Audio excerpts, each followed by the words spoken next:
Hi, and welcome to From a Full Cup. I'm your host, Natalie Mullen, a certified wellness educator, speaker, facilitator, and teacher. From a Full Cup is a mental wellness education podcast that helps women prioritize their wellness and put themselves first, because you can't pour from an empty cup. I present unique wellness tips and strategies in ways that are relatable and practical and can be adopted for your lifestyle. Whether I'm speaking at an event, facilitating a workshop, or coaching clients, I'm passionate about helping women dream big, take action, and move the needle forward to achieve the life they want. Now, let's get started. Hey, y'all, this is my 47th episode. Woohoo! I am so happy you're here, and today we are talking about forgiving yourself. I hope you find this episode helpful, and if you do, please share it via text, WhatsApp, or IG with someone who might benefit from it. Now, before we get started, I want to do a wellness check. This is a time to check in with yourself and just see how you're doing. A moment to pause, reflect, and just touch base with yourself. And rate yourself 1 to 10. How is your joy? How is your energy? How is your well being? So, last week we were talking about mind body connection and how it can be used to overcome anxiety and fears. And I really enjoyed that interview, and I hope you did too. I've been learning a lot about the mind body connection lately, and I've been putting it into practice. And I'm definitely starting to notice a difference in my overall well being. Now, I'm still not at the point of doing yoga, and I'm not sure that's on the cards for me, but definitely slowing down to think about how things are feeling in my body, how I can release tension in my body, how I can incorporate the body into guided meditations. And I will say, I really do feel like that connection reinforces the transformation that I am constantly trying to make. All right, so digging into today's episode, I want to ask you, have you ever done something that you felt horrible about afterwards? It could be maybe a mistake that you've made, or just a wrong decision, or a wrong choice, or a choice that leads to a disastrous outcome. If you've ever gone through that, it can be really difficult to forgive yourself. A few years ago, I made a choice, and at that time, I felt the choice was right at the moment, but it had a completely negative outcome. Even though I had weighed the pros and cons of making that decision, I could never have imagined how everything would spiral out of control afterwards. And then I was left to kind of sit with the aftermath. And I couldn't help thinking if I hadn't made that choice, perhaps the outcome would have been different. Now, there's no way to know that for sure. And honestly, that's what makes it worse because you play the coulda, woulda, shoulda, what would have happened if I hadn't game. And that second guessing yourself and wanting to go back in the past and change things and beating yourself up can take you down a very dark path because at the end of the day, you can never change the past. And for myself, and I think a lot of people, it can be easier to forgive other people than yourself because when you make a decision or a choice or an action or behavior or whatever it is for your particular situation that you end up no longer enjoying or no longer feeling confident in, you end up carrying around the memory of that every single day. And, for myself, I had to work really hard to forgive myself for making a wrong decision because I was just stuck in the past for quite a long time. I just couldn't move forward because, again, I just kept wondering, well, what if I had done something different? And I remember a friend told me once that time is a healer and time is a revealer. And I'll never forget that quote, and I think it remains true. Time is so important on our healing journey to forgive ourselves. And I'm also going to talk, though, throughout this episode about other strategies that can help us to move along faster and further on that healing journey. And some people might ask themselves, well, why is forgiving yourself even important? They might say that, you know, you should feel guilty or that they should feel guilty and that they should remain in a place of shame.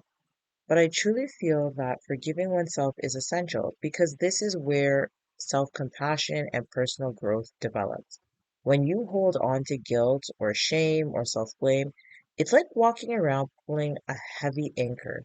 You get weighed down mentally, emotionally, spiritually, and even physically, and it impacts your overall well-being.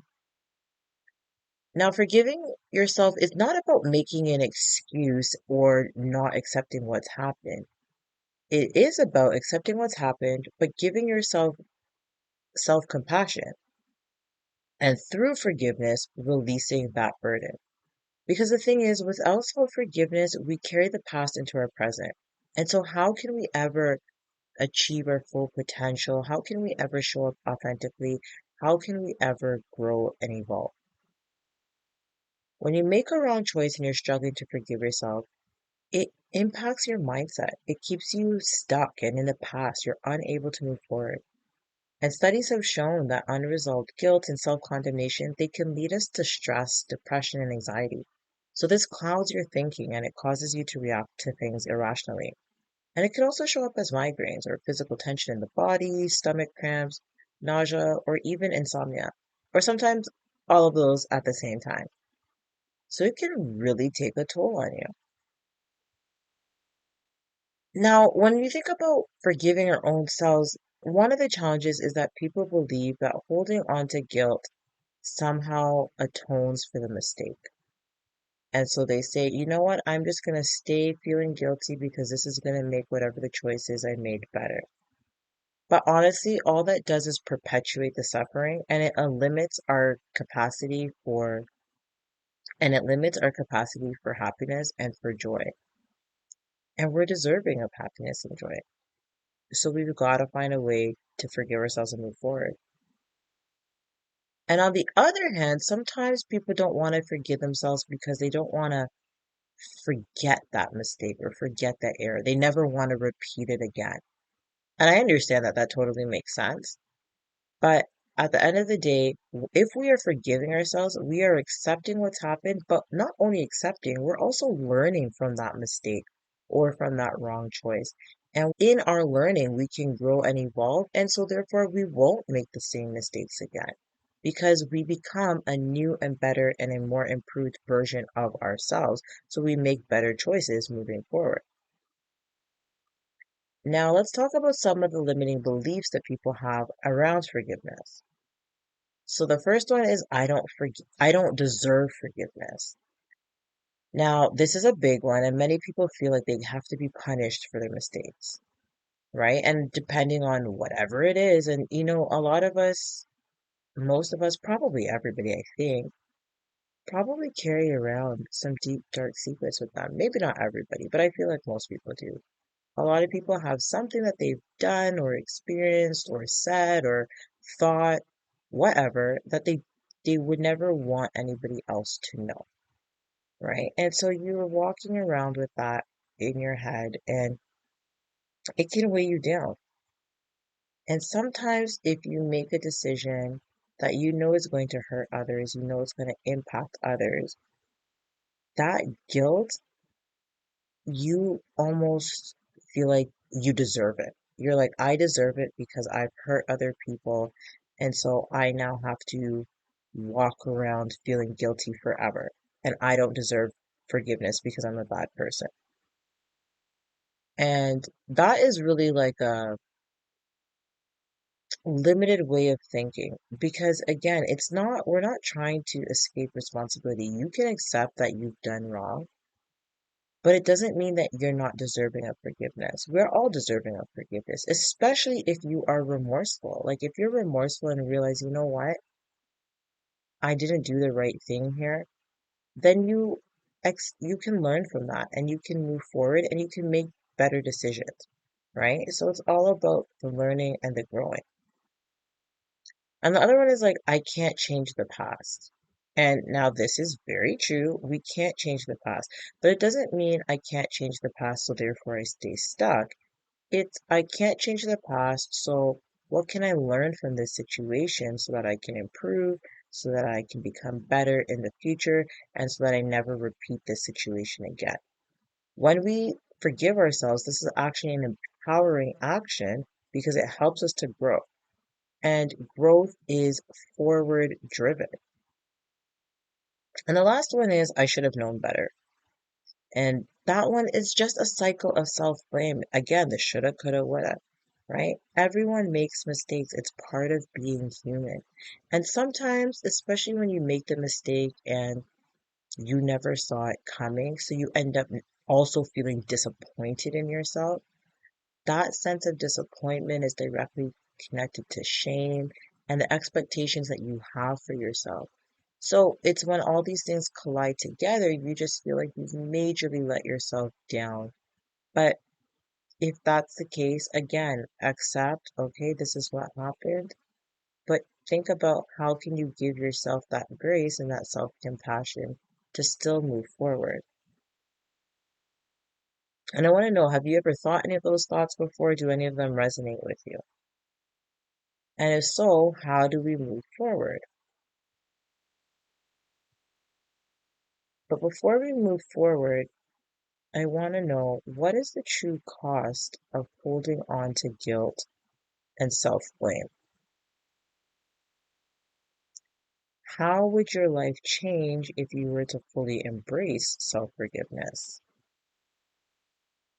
And what wisdom have you gained from your past mistakes, and how can you use that to create a better future?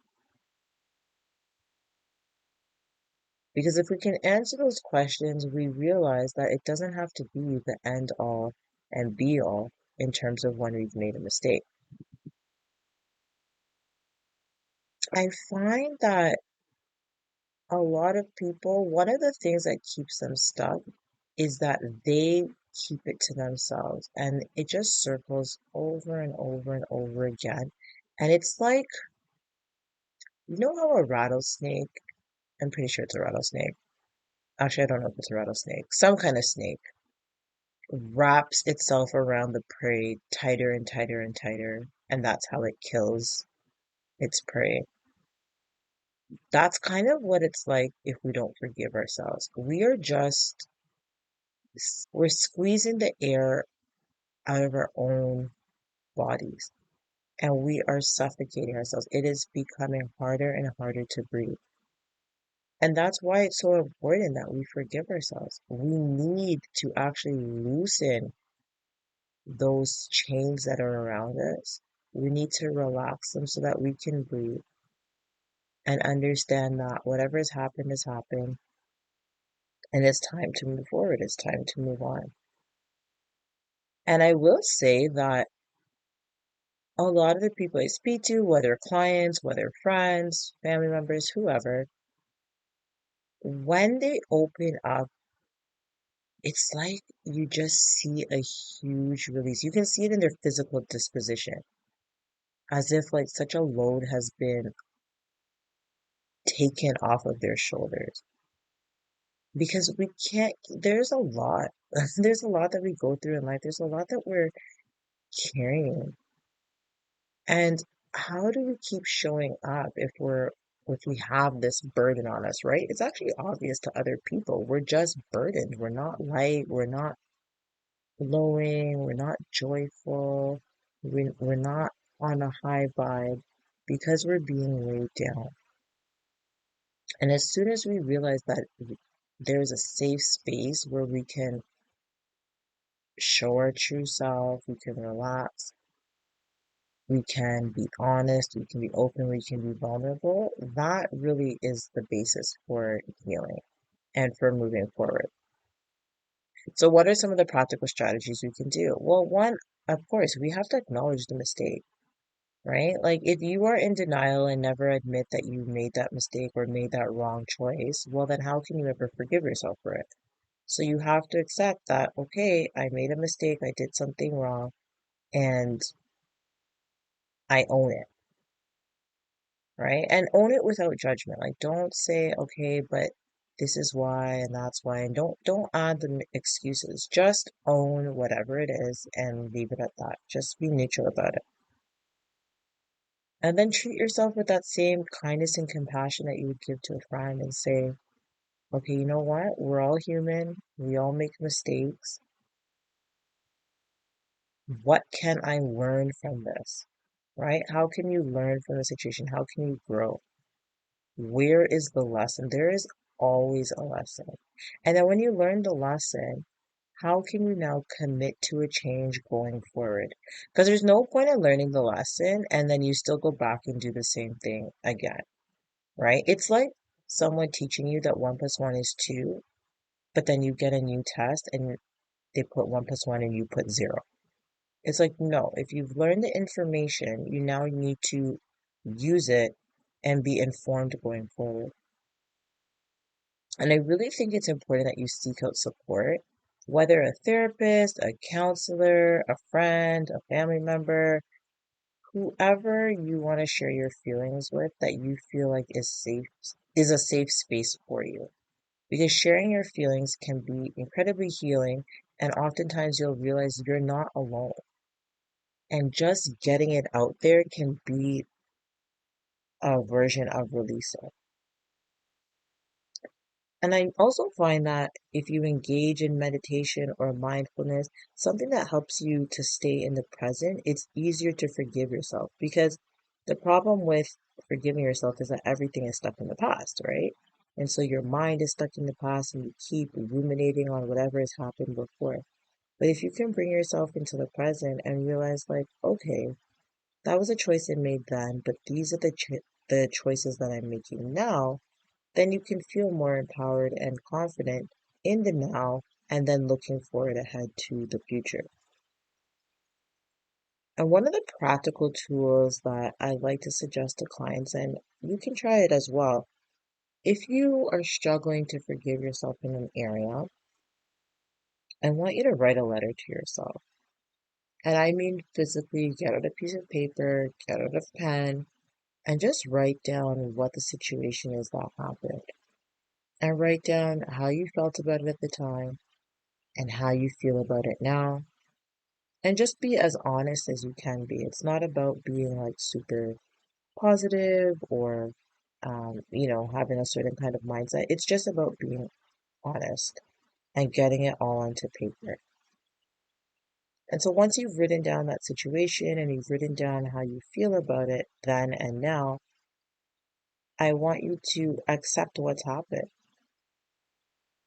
And I want you to acknowledge your contribution or your role in whatever it is that's happened. And then I want you to forgive yourself and I want you to actually write it down. I forgive whoever your name is. So I forgive Natalie for, and then put what it is you're forgiving yourself for. And tell yourself, I am not bringing this up again. And anytime it comes to mind, I am going to refer back to this letter, or I'm going to refer back to, you could even do a forgiveness ritual if you want. Maybe you burn a candle, maybe you release a balloon, maybe you um, crumple up that letter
and burn it or throw it in the garbage.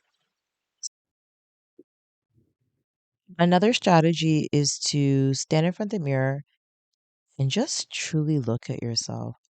Like, look at yourself in your eyes, look at your face, look at your, try to see your emotions. Try to see your soul through your eyes if that was at all possible.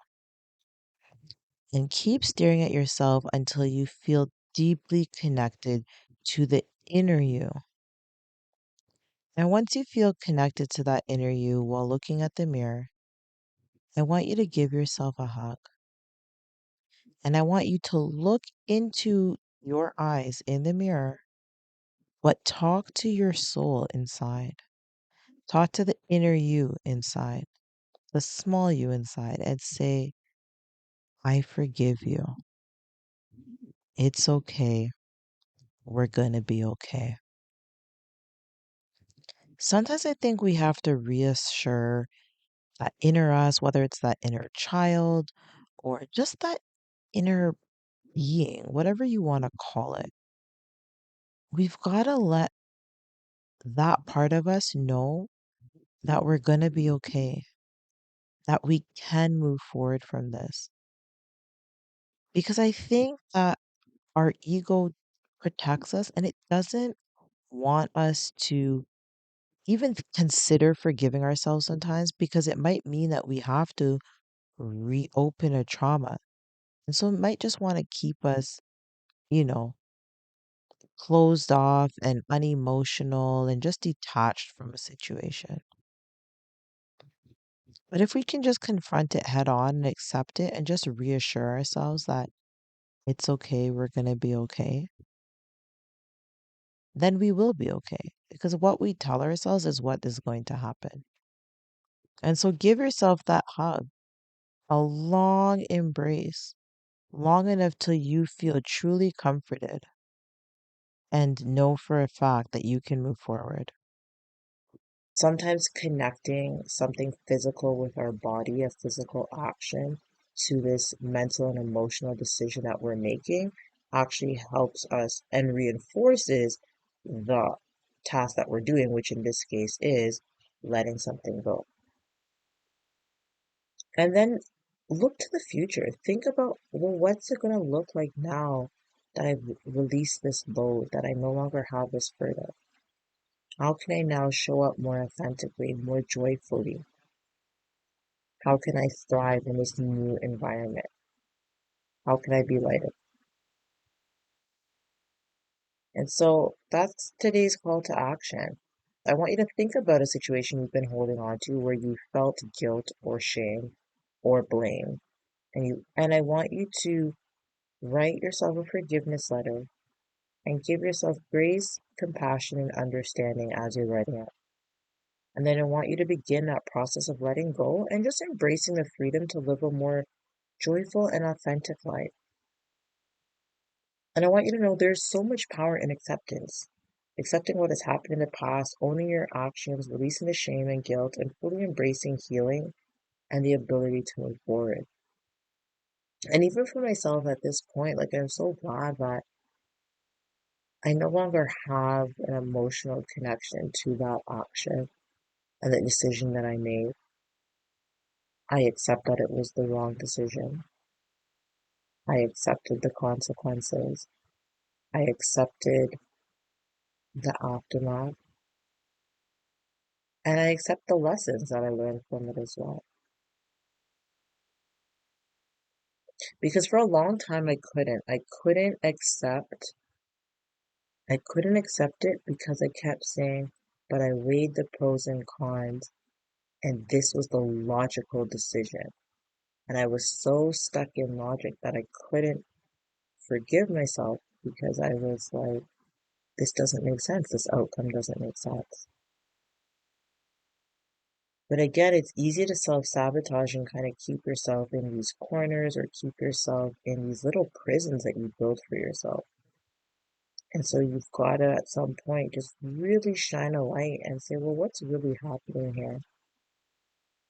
How do I free myself from this? How do I move forward?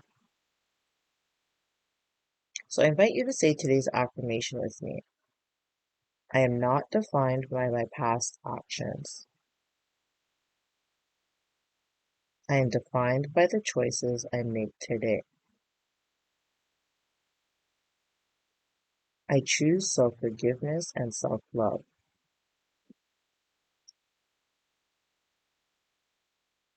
In closing, I want you to remember that forgiving yourself is not only necessary for your well-being, but it's a powerful act of self-love.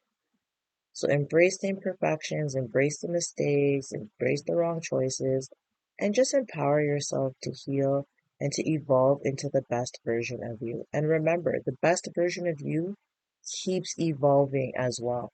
So the best version of you this year is going to look different from the best version of you next year. You're always improving. If something in this episode resonated, we do this kind of deep healing and transformative work inside the Wellness Reset program. If you want to learn more about that, book a free discovery call in the show notes. And on that discovery call, we'll discuss your current challenges that are impacting your mindset and wellness and create a plan to move you forward towards your goals. You deserve to thrive and have clarity, sense of purpose, rest, peace, and joy. This podcast is brought to you by Captivate Podcasting Platform. Start a free trial by clicking the link in the show notes. Until next time, continue to serve yourself, your loved ones, and your community from a full cup.